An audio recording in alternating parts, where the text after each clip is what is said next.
Everyone, कैसे हैं आप? आई होप कि आप सभी बहुत अच्छे होंगे और आपकी एग्ज़ाम की प्रिपरेशन भी अच्छी चल रही होगी। तो आज का जो हमारा वीडियो है वो है स्पेसिफिकली केवीएस टीजीटी इंग्लिश वाले एस्पिरेंट्स के लिए। जैसा कि आपको पता है कि आपका जो केवीएस का सिलेबस है वो कम्प्लीटली चेंज हो गया है। पहले जो आपको पूरा पढ़ने को दिया जाता था, जैसे आपका रोमांटिक एज हो गया, ठीक है, या फिर कोई ड्रामा हो गया, ये जो अपने आपके ऑथर्स हैं उनकी नॉवल है, पोएम है, उनके बारे में है, मतलब बहुत सारा स्टफ़ था पहले पढ़ने के लिए। बट इन शॉर्ट वो जो आपका सिलेबस है वो अब बिल्कुल ही कम कर दिया है, क्योंकि जो अब आपका सिलेबस आ रहा है वो है सिर्फ 6th से 10th क्लास तक का, राइट। आपको ऑलरेडी केवीएस ने बताया हुआ है कि कौन कौन से आपके टॉपिक आने हैं और आपने उसी में से अपनी प्रेप करनी है। तो एक हिसाब से देखा जाए तो आपका जो सिलेबस है ना वो बहुत ही कम हो चुका है और आपको पता है कि आपको यही करना है, इसके अलावा आपको कुछ नहीं करना है। देखो, पैडागोजी में तो आपको पढ़ना ही पड़ेगा कि भाई कैसे पढ़ाया जाता है, क्या नियम करना है, कैसे फॉलो करना है, क्या स्टेप देखना है, वो तो आपने करना ही करना है। बट जो आपका इंग्लिश है वो अब आपका काफ़ी ज़्यादा सिंपल हो गया है, इजी हो गया है, क्योंकि आपको तो अब इसमें सिर्फ स्टोरीज ही पढ़नी है ना, तो बहुत इजी हो गया है। तो चलो अब स्टार्ट करते हैं हम। तो आज का जो हमारा पहला टॉपिक होगा वो होगा हु डिड पैट्रिक्स होमवर्क। पैट्रिक का होमवर्क किसने किया, राइट। तो इसकी जो हमारी ऑथर है वो है एनी कैरोल मोरिंग, जिनका जन्म 12 जुलाई 1871 हुआ था और उनकी डेथ हुई थी जनवरी 20, 1961। ये एक अमेरिकन एजुकेटर है, राइटर है, एडवोकेट फॉर चिल्ड्रंस लाइब्रेरीज, ठीक है। इनके famous work a set of standard, the for respect, Nicholas a Manhattan Christmas story, a century of great green away, Joseph A Atshler and American history, ये है इनके famous work, ठीक है। जब हम समरी करते हैं, हमारे जो चैप्टर की समरी है, देखो जी, आपको जो क्वेश्चंस आएंगे वो इसी में से रिलेटेड आ सकते हैं। जैसे कोई पर्टिकुलर एक वर्ड दे दिया, आपको बताना होगा कि इसका एडजेक्टिव क्या होगा, ठीक है। कोई पर्टिकुलर वर्ड, उसका एडजेक्टिव बता दो क्या बनेगा। दूसरा, आपको कोई भी लाइन पूछ सकते हैं, अगर नॉर्मली पूछ लिया कि बताओ इसने क्या कहा था या फिर इसका करेक्टर कैसा था, तो आपको नॉर्मली ये सब पूछ सकते हैं, ठीक है। और मैं थोड़ा सा पढ़ाते पढ़ाते आपको बता दूंगी किस तरह के क्वेश्चन बन सकेंगे। तो फिलहाल हम स्टार्ट करते हैं। The story is about a boy name Patrick who did not like to do his homework. ये एक स्टोरी है एक बच्चे की जिसका नाम है पैट्रिक, जिसे कि अपना होमवर्क करना बिल्कुल भी पसंद नहीं है, ठीक है। Despite his teachers insistence he never did his homework. बजाय उसके टीचर्स के बोलने का, इंसिस्टेंस जब हम एक ही बात को बार बार बोला जाता है ना, वो अपना होमवर्क नहीं करता था। All he liked doing was play hockey, basketball and Nintendo. All he liked, उसे क्या पसंद था, उसे सिर्फ खेलना पसंद था। खेलने में भी क्या, हॉकी, बास्केटबॉल और निंटेंडो। देखो जी, ये चीज़ ध्यान रखना, अगर क्वेश्चन में पूछ लिया जाए कि भाई वो कौन से गेम खेलना पसंद करता था, पैट्रिक कौन से गेम खेलना पसंद करता था, तो आपके पास ये 3 चॉइसेस होंगे कि वो हॉकी, बास्केटबॉल और नाइंटेंडो के गेम खेला करता था, ठीक है। Next, one day he saw his cat playing with a doll. एक दिन उसने देखा कि उसकी जो बिल्ली है वो एक डॉल से खेल रही है। He picked it up and upon looking closely he found that it wasn't a doll, it was an elf. तब उसने उसे पिक्ड किया, उठाया और देखा, ध्यान से देखा। देखने पे उसे पता चला कि वो एक डॉल नहीं है, वो तो एक एल्फ है। एल्फ मतलब बोना आदमी कह सकते हो, ठीक है। The elf requested Patrick to save his life. जो एल्फ था उसने पैट्रिक से रिक्वेस्ट करी कि उसे बचाओ, उसकी ज़िंदगी को बचाओ। And not return it to the cat, और कैट को वापस मत करना, रिटर्न वापस मत करना। In return he offered Patrick का विश, और इसके बदले में उसने पैट्रिक को एक विश देने की ऑफर दी। कि भाई मैं आपको एक विश दे रहा हूँ, आप बस मेरी जान बचा लो इस कैट से, ठीक है। Patrick took advantage of the situation. Patrick ने उस सिचुएशन का एडवांटेज उठाया। कैसे उठाया?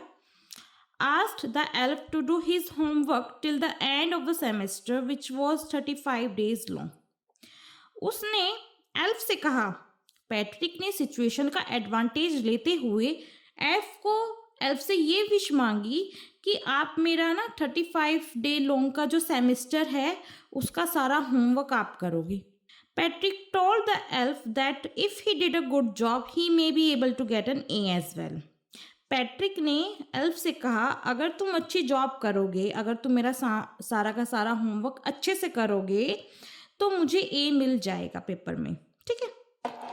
The elf reluctantly agreed to it. भाई जो एल्फ था वो मान गया, हिचक के ही माना। भाई उसका मन नहीं था करने का, वो नहीं चाहता था कि वो ये सब काम करे, बट वो फिर भी उसे करना पड़ा क्योंकि उसने एक रिक्वेस्ट मांगी थी ना पैट्रिक से कि भाई उसकी जान बचाओ तो मैं आपको एक ऑफर करूंगा, तो उसके चलते उस एल्फ को इस चीज को मानना पड़ा। The elf began doing the homework as promised. जो एल्फ था, जैसा कि उसने प्रॉमिस किया था होमवर्क करने का, वो इस हिसाब से वो होमवर्क करने लगा। लेकिन the only problem was that he did not understand everything. लेकिन एक प्रॉब्लम क्या थी? प्रॉब्लम ये थी कि वो कुछ समझ नहीं पा रहा था, ठीक है। अब भाई एल्फ को क्या पता मैथ क्या है, हिस्ट्री क्या है, ऑब्वियस सी बात है, ठीक है। दस required पैट्रिक्स help in doing everything. और इसलिए उसने पैट्रिक की हेल्प मांगी जितना भी काम था उनसे सब में। He would ask Patrick to help him with word meanings by fetching him the dictionary. अब भाई एल्फ भी तो स्मार्ट था, एल्फ स्मार्ट था, तभी तो वो पैट्रिक की हेल्प मांगने लग रहा था।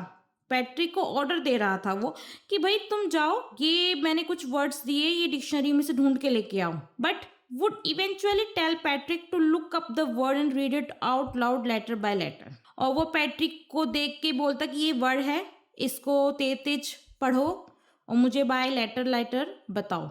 When it came to mathematics and history, the elf had never used multiplication, addition और subtraction। और जब बात आती मैथमेटिक्स की या फिर हिस्ट्री की, एल्फ ने कभी मल्टीप्लिकेशन और एडिशन और सब्ट्रैक्शन नहीं किया था। उसे कोई आइडिया नहीं था ह्यूमन हिस्ट्री के बारे में भी। So he made Patrick sit beside him and help him. तो उसने क्या किया? उसने पैट्रिक को अपने पास बिठाया और कहा कि मेरी मदद करो। However, he grew louder by the day and commanded Patrick to get him more books from the library and read them aloud to him. लेकिन जैसे जैसे दिन बढ़ते गए उसने पैट्रिक को कमांड किया, उसने पैट्रिक को बोला कि जाओ मेरे लिए तुम लाइब्रेरी से किताबें लेके आओ और उसे तेज तेज पढ़ो। एज अ रिजल्ट, इसका रिजल्ट क्या निकला? Patrick worked harder and harder each passing day.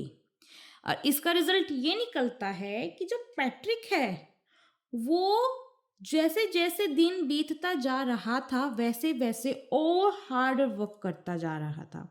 भाई एल्फ जो था वो स्मार्ट था, जभी तो उसने पैट्रिक को मजबूर किया काम करने पर। नहीं तो चाहता था एल्फ खुद कर सकता था, लेकिन नहीं, उसने पैट्रिक को मजबूर किया कि तुम मेरी मदद करो काम करने में, ठीक है। Toiling to help the elf complete his homework without realising that he wasn't just helping but was doing the homework himself। और जो पैट्रिक था वो सिर्फ एल्फ की होमवर्क करने में हेल्प करते वक्त इतना आप ये कह लो इतना बिजी हो गया कि उसने रियलाइज ही नहीं करा कि एक्चुअली में होमवर्क तो वो खुद कर रहा है, एल्फ नहीं कर रहा, वो खुद करने लग रहा है होमवर्क, ठीक है। Patrick received an A. Patrick को ए मिला, ठीक है, उसका रिजल्ट जो आया वो ए आया। This left his friends, teachers and parents surprised। और जो उसके फ्रेंड्स थे, टीचर्स थे, पेरेंट्स थे, वो सभी सरप्राइज्ड हो गए उसके रिजल्ट को देख के, क्योंकि जैसा कि हमने पढ़ा है जो पैट्रिक था वो बहुत ही लेजी पर्सन था, उसे सिर्फ और सिर्फ खेलना पसंद था भाई, ठीक है। By the end of the semester, और जब सेमेस्टर का एंड आया, पैट्रिक हैड कंप्लीटली चेंज्ड। जो पैट्रिक था हमारा वो बिल्कुल ही चेंज हो गया था। Developed N all new attitude, और उसने अपना एक नया एटीट्यूड बना लिया था। ऑल दिस वाइल, और इन सब के चलते पैट्रिक को सिर्फ यही लगा कि उसने हेल्प एल्फ से अपना होमवर्क करवाया है, लेकिन पैट्रिक को ये खुद समझ में नहीं आया, खुद उसे पता नहीं था कि एक्चुअली में होमवर्क तो उसने खुद किया है। ठीक है, अब जैसे कि हमारा ये था चैप्टर हमने किया, तो हमारा ये चैप्टर यही ख़त्म है। तो इसके क्वेश्चंस कैसे बन सकते हैं, जैसे कि मान के चलो कि जो पैट्रिक एल्फ था उसने पैट्रिक की हेल्प कौन कौन से सब्जेक्ट मिली, जैसे मैथमेटिक्स, इंग्लिश और हिस्ट्री, है ना। मैथमेटिक्स, हिस्ट्री और इंग्लिश की में भी उसने उसकी ली थी। अच्छा, फिर उसके बाद में आपसे ये पूछ सकते हैं कि जो हमारा एल्फ है उसका नेचर कैसा है। ठीक है, तो वो स्मार्ट है। और पैट्रिक को कौन से गेम खेलना पसंद है, जैसे कि आपका बास्केटबॉल हो गया, हॉकी हो गया और नाइनटेंडो हो गया। ठीक है, तो ऐसे ही कुछ क्वेश्चन है जो आपसे पूछ लेगा एग्जामिनर, और जो होगा धीरे धीरे करके बताते जाएंगे आपको जैसा भी होगा। ठीक है, अब आगे देखते हैं कि एलिमेंट क्या है स्टोरी का, मैजिकल रियलिज्म। ठीक है, अब अगर हम देखें तो हमें बोने नज़र नहीं आते, बट जो स्टोरी में उसके हिसाब से तो मैजिकल हो गया। ठीक है, मॉरल क्या है स्टोरी का, self help is the best help, खुद की हेल्प करना सबसे बेस्ट हेल्प होती है। लर्निंग क्या बनी इसकी, hard work can help people turn their lives around, अगर मेहनत करते रहोगे तो आपकी ज़िंदगी बदल जाएगी। अच्छा, इसके प्रोटैगनिस्ट कौन थे, पैट्रिक था। ये क्या होता है, ये होता है हीरो। ठीक है, और एंटागोनिस्ट होता है विलन।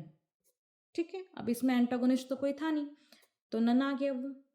ठीक है, इसके अलावा अगर आपके पास बुक नहीं हो तो आप मुझे बता सकते हो, मैं कोशिश करूँगी कि वो कैब आपको ढूंढ के दे दूँ उसमें से। ठीक है, खैर छोटी मोटी वो गैप होगी वो आपको करनी होगी, मैं आपको प्रोवाइड कर दूंगी जो मेरी नेक्स्ट वीडियो होगी उसमें। और do comment, let me know कि आपको वीडियो कैसी लगी। और थैंक यू।